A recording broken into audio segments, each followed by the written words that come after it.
Bien, Madame la conseillère départementale des Bouches-du-Rhône, Mesdames et Messieurs les représentants des anciens combattants et porte-drapeaux, Mesdames et Messieurs les représentants des corps constitués, Mesdames et Messieurs les élus, Mesdames et Messieurs, chers amis. Le 14 juillet, ce n'est pas seulement la fête du bal populaire ou l'anniversaire des feux d'artifice, même si des fois les mesures de précaution nous invitent à les annuler et que nous nous retrouvons avec des conditions météorologiques bien plus favorables. Le 14 juillet, ce n'est pas non plus, une fois tous les 4 ans, le jour qui suit la finale de la Coupe du Monde de football. Le 14 juillet, c'est la fête de la France. C'est la fête de la nation, la fête de la patrie. Le 14 juillet, c'est donc cela. La réconciliation des Français, l'unité de la France. Une France qu'on ne peut voler à son peuple, une France rebelle, une France qui transcende les clivages partisans, une France qui s'incarne dans un passé. Cette France, nous devons la célébrer, la chérir, la chanter, la raconter à nos enfants. Ils sont nombreux à travers les siècles, celles et ceux qui ont combattu pour notre patrie, pour la défense de ses libertés et de l'intégrité de son territoire. Aujourd'hui encore, les menaces et les atteintes à la paix, à la démocratie et aux droits de l'homme partout dans le monde nous appellent à la vigilance et à la lucidité. Plus que jamais, dans un pays en proie aux doutes et aux pertes de valeur, nous avons besoin de réunir nos forces et nos talents, de faire cesser nos querelles secondaires et inutiles, de tenir un langage de clarté, un langage de vérité. La République, elle est belle quand elle est généreuse, et elle ne peut être généreuse que si elle est respectée. La République a su faire cohabiter, et c'est heureux, les différences, les cultures, les identités. Mais elle exige que cette protection des intérêts particuliers ne nous fasse jamais perdre de vue le sens de l'intérêt général.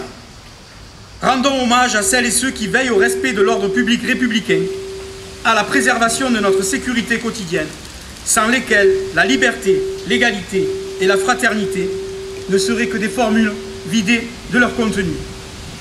Nous fêtons aujourd'hui une date fondatrice pour notre pays.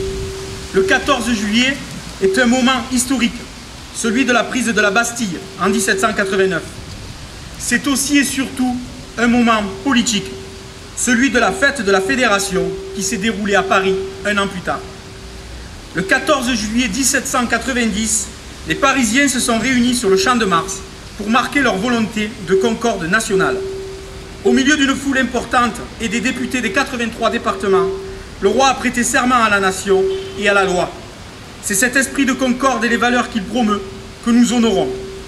Cette concorde a pour fondement la proclamation des droits de l'homme et du citoyen, naturels et imprescriptibles.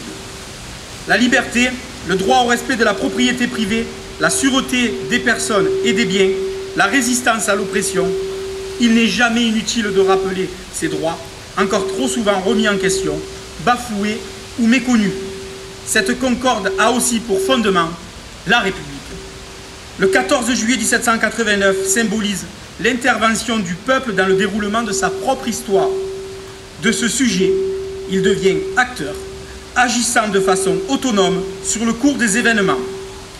De cet acte fondateur découle nombre de principes sur lesquels repose toujours, aujourd'hui, notre concorde nationale. Les droits de l'homme, je l'ai rappelé, mais aussi la liberté de la presse, la liberté d'association, l'instruction laïque, gratuite et obligatoire, la séparation des églises et de l'État, la liberté syndicale, le suffrage universel. Ces conquêtes politiques sont essentielles. Essentielles au sens d'indispensable à notre vie au quotidien. En fêtant le 14 juillet, nous réaffirmons notre attachement à cet héritage et aux valeurs républicaines de liberté, d'égalité et de fraternité qu'il promeut. Il nous revient à tous, élus comme citoyens et citoyennes, de préserver et d'entretenir cet héritage. Plus de 2 siècles nous séparent de la prise de la Bastille et de la fête de la Fédération. Pour autant, qui pourrait affirmer raisonnablement que la seule longévité confère à toute chose un caractère immuable? Pour le dire simplement, rien n'est jamais acquis au peuple. La vigilance est de rigueur. Notre responsabilité est donc entière. Ici, au pied du monument érigé à la gloire de nos morts pour la patrie, il n'est pas inutile de le rappeler. Au-delà de la République qu'ils ont défendue au prix de leur vie, c'est une certaine conception de la France qu'ils protégeaient, qu'ils incarnaient.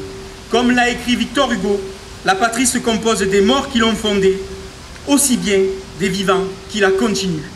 Vive la paix, vive la République, vive la France.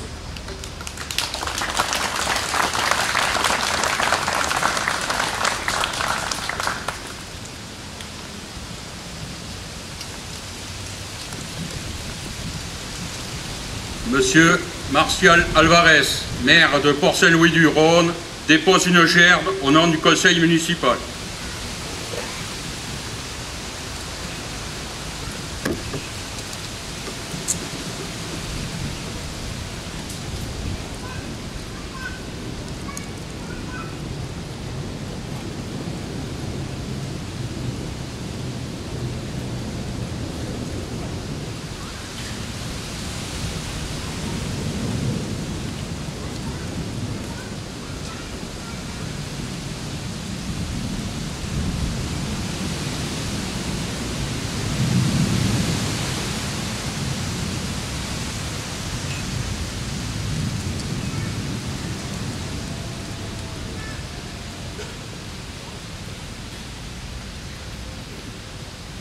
Madame Aurore Raoux, conseillère départementale des Bouches-du-Rhône, dépose une gerbe.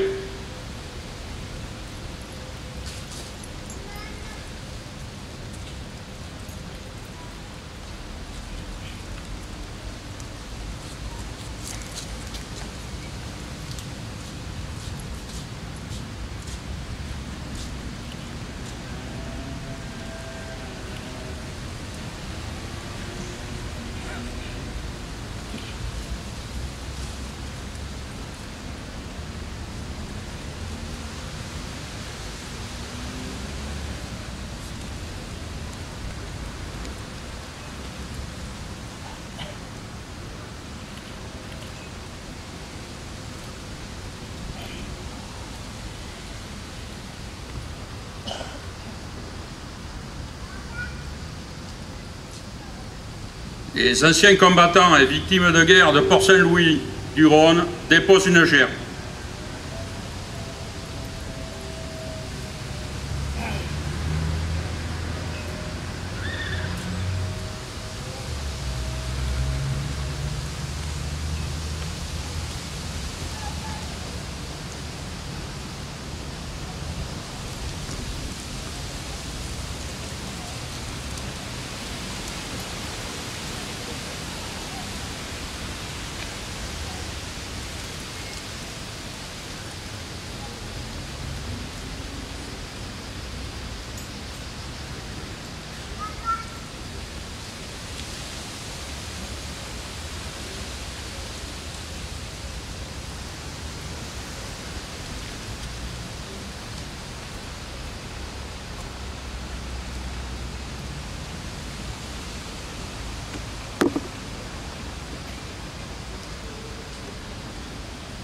Nous allons observer une minute de silence.